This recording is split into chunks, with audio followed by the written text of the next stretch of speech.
내 몸을 위한 건강 노하우 닥터하우스에서 전해드릴게요. 안녕하세요, MC 이정수입니다. 안녕하세요. 치과의사 한우엽입니다.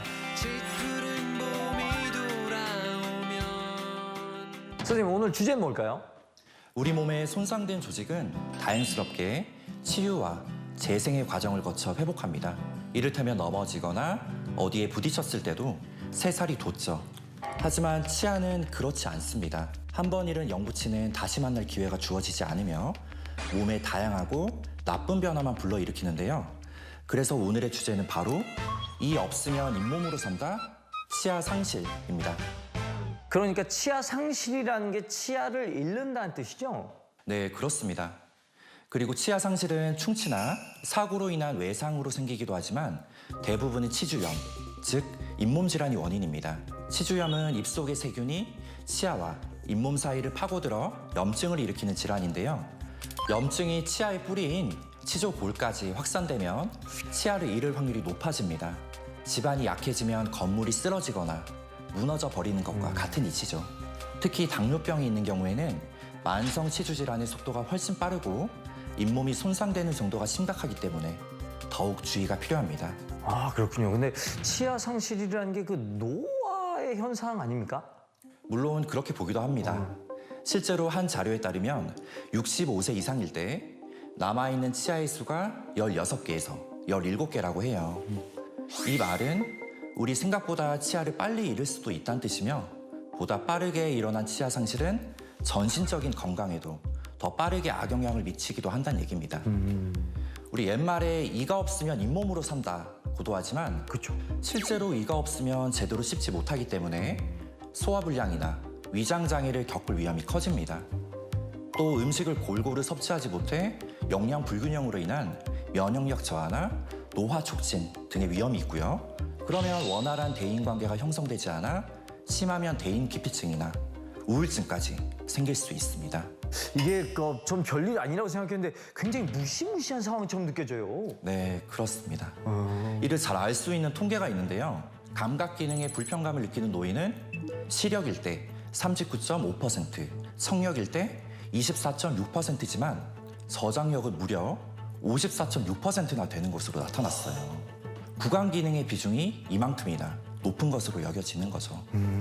물론 이게 잃지 않는 게 중요하겠지만 이게 치아를 상실하고 나면은 어떻게 해야 될까요? 그럴 땐 대표적으로 틀니, 임플란트 등의 치료를 진행할 수 있습니다.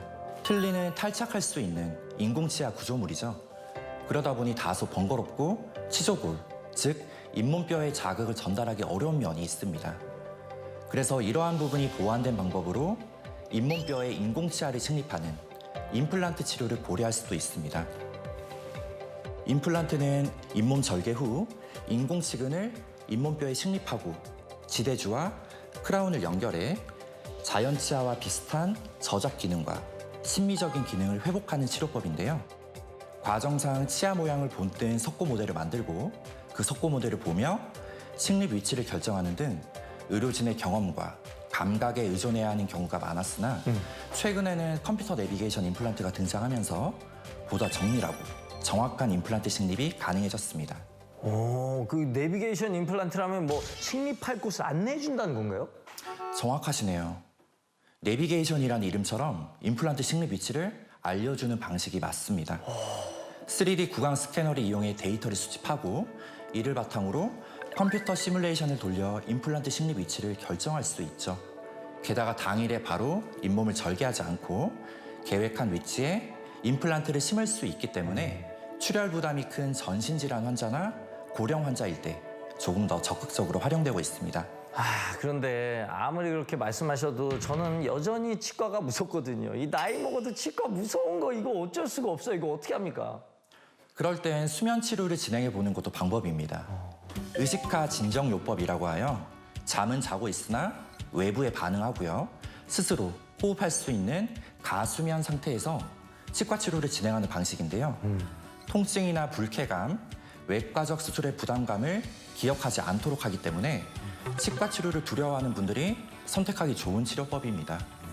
다만 수면 치료는 환자 개개인의 신체 상황에 맞추어 진행하다 보니 사전에 신체 상태를 정밀하게 파악해야 하며 숙련도 높은 의료진이 상주하고 있는지 반드시 확인하셔야 합니다. 그러면은 이게 이 잃지 않는 방법도 좀 얘기해 주셔야 될 것 같아요. 충치나 잇몸병을 예방해야 우리의 소중한 치아를 지킬 수가 있습니다. 최소한 1년에 한 번은 스케일링을 하시고요. 올바른 양치법을 익혀 실천해야 합니다. 하루에 3번, 음식을 먹고 나서 3분 이내, 그리고 3분 동안 333 법칙대로 양치하는 거죠. 특히 스케일링은 연 1회 건강보험 적용이 가능하므로 가까운 치과를 찾아 진료받길 권장드립니다.